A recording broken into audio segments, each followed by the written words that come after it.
s'ouvrir aux autres. Quand on est dans une démarche spirituelle, on est invité à rentrer en empathie avec les autres personnes, à laisser ces champs akashiques s'étendre, à augmenter la portée vibratoire de son corps causal, c'est-à-dire à rentrer en synchronicité, en synergie avec de parfaits inconnus, avec des personnes qu'on ne connaît pas, qu'on ne reverra peut-être même jamais.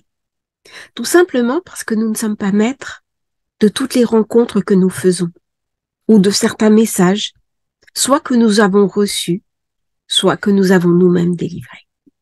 Si on part du principe que les familles d'âmes existent et que nous pouvons nous relier avec elles, nous ne pouvons pas rencontrer dans une vie tous les membres de notre famille d'âmes. Mais parfois, l'éclair d'un instant, nous pouvons avoir une rencontre complètement magique, alors que rien ne le prédisposait. Nous pouvons intervenir pour infléchir une décision d'une personne. Nous pouvons être amenés à la conseiller, à lui donner de bons conseils, et d'une certaine manière, une forme subtile de bénédiction. C'est ce qui m'est arrivé ce week-end. J'avais envie d'en parler, de communiquer avec vous sur le sujet. Ce week-end, je suis partie, j'étais à Florence. C'est une ville que j'aime beaucoup. C'est une ville qui porte à ma mémoire. Mes origines familiales sont italiennes et ça m'a été caché pendant très longtemps. Officiellement, nous venions de Grèce, nous étions d'Athènes. En fait, c'était une légende urbaine. Mes arrière-grands-parents étaient italiens. Et au-delà de la Sardaigne, ces plages magnifiques, ces paysages somptueux, et bien beaucoup plus loin, nous étions originaires de cette région si belle qu'est Florence. Cette ville qui a fait rêver, cette ville des Médicis, cette ville légendaire, cette ville où il y a tant de beauté. C'est à Florence que j'ai découvert ce qu'était la joie. Moi qui étais une personne très sombre, à Florence, la première fois où j'y étais, en 2000, c'était 2019, donc quelques mois, quelques semaines avant l'apparition du coronavirus, je me suis dit en déambulant dans les rues de Florence, quel bonheur d'être en vie, parce que si je n'étais pas en vie, je ne pourrais pas voir toutes les beautés que je contemple. La beauté, c'est aussi ce qui nous amène vers la spiritualité. C'est reconnaître la part de l'ineffable qui s'est fait matière, qui s'est rendu visible, qui s'est rendu communicable. J'ai donc fêté ma rencontre avec Florence en y allant pour un petit week-end très court. Donc je suis partie vendredi soir et je suis revenue ce matin. Il se trouve que c'est très facile lorsqu'on est à Malte d'aller en Italie et encore plus à Pise. Donc j'atterris à Pise, je prends l'avion pour aller à Florence, le train pour aller à Florence, c'est 3/4 d'heure et je reviens. Le coût est particulièrement modique. On dira c'est quasiment le prix d'un taxi. Voilà. Et j'avais un petit souci qui est je fais très attention à mon alimentation. J'évite le plus possible les produits manufacturés, les nourritures qui sont ce qu'on appelle des faux aliments, c'est-à-dire la nourriture qui est trop élaborée. Donc je cuisine, mon mari cuisine, et nous privilégions les produits frais, les légumes, les fruits. J'aime beaucoup le riz, les lentilles, les légumineuses. Nous mangeons beaucoup de poissons et puis parfois un peu de viande. Je ne suis pas végétarienne.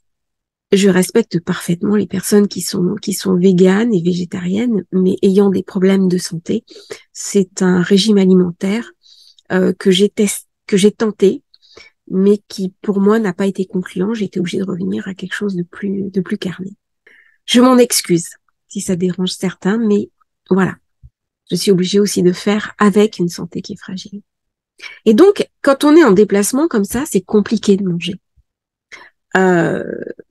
J'étais dans un foyer, donc une auberge de jeunesse, il n'y avait pas de cuisine à disposition. Des fois, il y a des cuisines, des fois non. Là, il n'y en avait pas. Et bien sûr, on a l'habitude, allez, c'est facile, on mange une pizza, on mange... Eh bien, ça, j'évite. Et à Florence, il y a des halles. Donc, je vais dans les halles et je trouve une toute petite échoppe. Donc, ils vendaient du poisson, des crustacés. Et les gens étaient assis, mais de manière très simple, hein, c'était un bout de table, des tabourets, on vous amène le verre de vin en plastique, Et il y avait un monsieur qui se régalait avec des linguines faites maison. Donc pas des pâtes artisanales, pas des pâtes industrielles, au contraire des pâtes faites par la main, des vraies pâtes, hein, avec des moules, des crevettes, des épices avec du pesto. Et j'ai demandé ce que c'était. Il m'a dit c'est les linguines et linguines et le prix était très raisonnable, mais même plus que raisonnable, hein. Et donc j'ai pris ça. Et à un moment donné, il y a une jeune femme qui, donc il y avait de la place un peu devant moi, qui utilise le rebord de la table pour défaire son sac et sortir une bouteille de vin. Et du coup, on se met à rire. Elle me dit, oh, excusez-moi, j'empiète sur votre espace. Elle me le dit bien sûr en anglais. Je réponds en anglais et je lui demande Where are you from? Donc c'est une phrase qui est un peu bateau, qui me permet souvent de nouer un échange, un discours. Et puis c'est aussi une manière de m'intéresser aux gens. Les autres m'intéressent. C'est pas que leur vie m'intéresse. Je ne parle pas d'avoir un regard curieux ou inquisiteur. C'est plutôt que leur présence évoque quelque chose chez moi. Ce ne sont pas des étrangers. Et il y a quelque chose qui parle d'inconscient à inconscient. Et elle me répond tout simplement, I am from France. Je suis française. Et là, j'ai répondu en français, eh bien, on va peut-être continuer en français. Ce sera plus simple pour toutes les deux. Et on a éclaté de rire. C'était une jeune femme. Et j'ai demandé ce qu'elle faisait comme étude. Et elle m'a dit, voilà, je prépare une thèse de droit. Et il se trouve que moi, ma thèse n'a pas été financée à l'époque. Je vais sûrement la reprendre dans quelques mois. La finir. J'ai déjà fait 2 ans de thèse, mais la finir dans quelques mois ou peut-être l'année prochaine. Et là, je commence à lui parler des problèmes que j'ai eus quand je faisais ma thèse, des problèmes que j'ai eus quand j'étais avocat. Et elle m'a dit, mais j'ai songé à passer le barreau et puis je ne l'ai pas fait. Et je lui parle comme de confrère à confrère, c'est-à-dire avec ce qu'on connaît. Donc, quand 2 médecins se rencontrent, ils parlent d'histoires qui les concernent. On a parlé de choses qui nous concernaient. On a parlé de choses qui nous touchaient. Et je lui ai donné 2-3 pistes de réflexion par rapport à sa carrière future. Et puis, à un moment donné, j'ai senti que cette jeune femme buvait mes paroles. Elle avait une énergie mais extraordinaire. C'était une jeune femme black. J'ai toujours du mal à dire black. Je sais jamais comment on doit dire maintenant parce que voilà. J'ai pas de problème avec mais le mot me pose problème des fois. On sait plus comment dire. Et elle avait un sourire mais extraordinaire, une énergie fantastique. Et donc, je lui parle un peu des arguments positifs qu'elle avait, le fait que ce soit une femme, le fait que voilà, c'était des choses qui jouaient en sa faveur. Et on parle de droit international. Je lui donne des conseils par rapport à Malte. Elle me dit, tiens, j'y avais pas pensé. Je lui donne des conseils par rapport à une carrière future. Et je lui donne plein de conseils. Et en même temps qu'on faisait ça, je pensais à des rencontres des fois ou des gens comme ça sur un coin de table. Je savais que je ne reverrais plus ces personnes. Quelque part, elles ont impacté ma vie. Et il m'est arrivé plusieurs fois d'impacter la vie des autres personnes. Et j'ai réalisé en faisant cela, mais alors il n'y avait rien de calculé de ma part. C'était de l'empathie pure. Et c'était pas lui dire il faut faire ci, il faut faire ça. Non, non. C'était voilà, j'ai souffert de certaines choses, j'ai eu des problèmes à certains endroits. Et ben si mon expérience peut vous servir, je vous l'offre. Il n'y avait pas d'attente, c'était gratuit. Et là, j'ai réalisé que l'un des sens de ma vie, c'est de rendre les autres heureux. Je suis heureuse profondément quand les autres sont heureux. Je suis profondément heureuse quand je peux offrir quelque chose à quelqu'un, lui amener un bien-être, lui amener quelque chose qui va mieux dans sa vie, lui amener quelque chose qui va faire qu'il va croire en lui. Et elle m'a demandé ce que je faisais maintenant. Alors, je lui ai expliqué ma vie un petit peu chaotique. Elle me dit, oui, je vois ça. Et je lui ai expliqué que maintenant, j'étais coach, je faisais des méditations en ligne. Et tu vois, c'est ce que je fais, parce qu'on s'est tutoyé. C'est ça que la vie m'a appris. C'est que moi, j'aime offrir le meilleur à l'autre. Et si j'aime offrir le meilleur à l'autre, j'aime aussi me l'offrir, ce meilleur à moi. Et c'est pour ça que je suis partie le week-end dernier à Florence.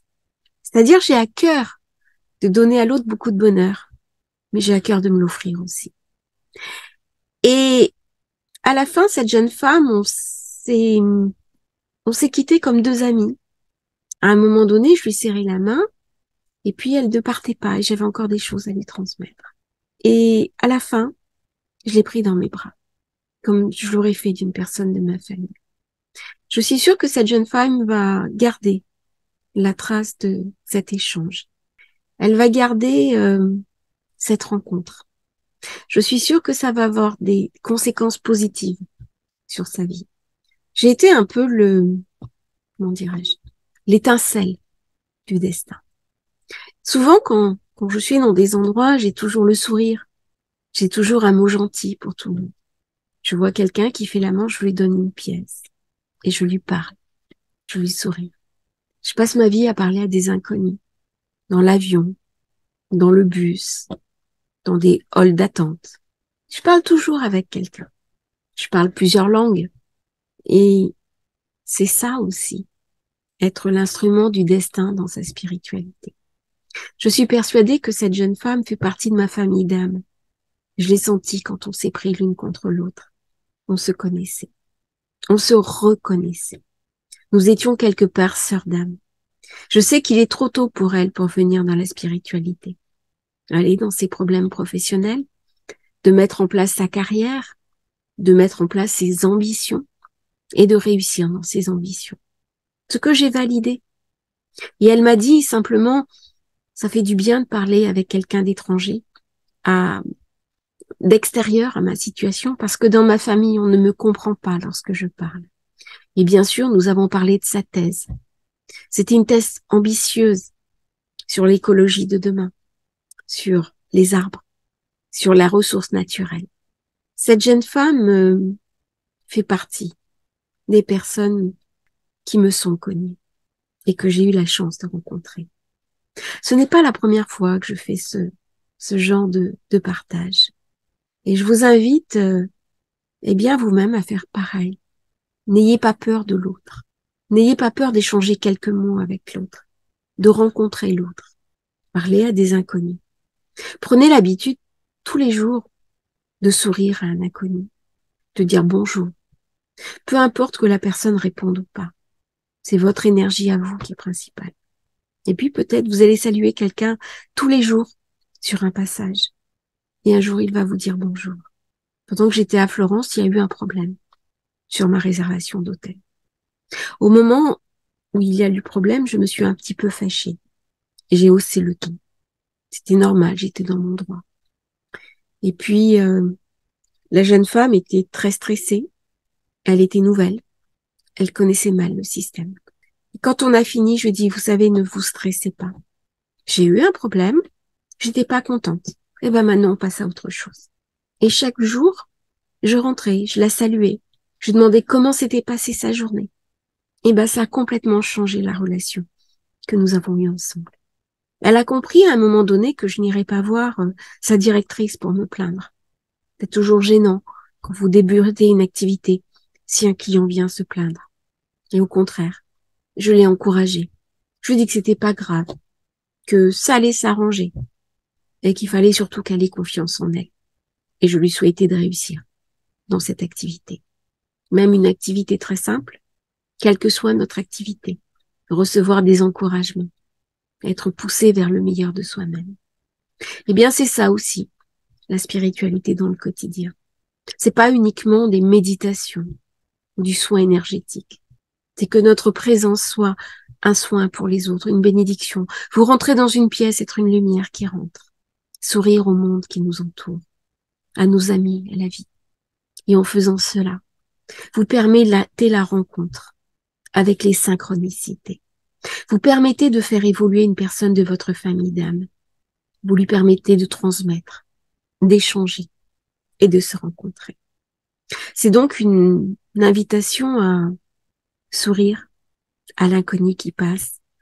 Et dans cette époque où on nous érige les uns contre les autres, où on nous apprend la peur, on nous apprend à rester dans le entre soi, quant à soi, dans nos clochers, eh bien, dépassez tout ça. Et émerveillez-vous de ce monde immense, de ce monde si vaste, que nous n'aurons pas assez d'une vie pour l'explorer, mais où il nous sera donné des petites graines de sens, des perles merveilleuses à suivre, des petits cailloux blancs que l'on peut, comme le petit poussé, sur une espèce de quête mystique. Parce que tous ces contes de Grimm ont une portée, bien sûr, enfantine, mais psychanalytique et aussi alchimique. Eh bien, partir à la rencontre de la meilleure version de soi-même et par le biais, la magie des synchronicités, eh bien, interagir de corps causal à corps causal avec un membre de votre famille d'âme. Je vous remercie d'avoir écouté cette vidéo. Je vous invite à liker, à partager et à demain pour une nouvelle transmission. Bonne fin de week-end à tous.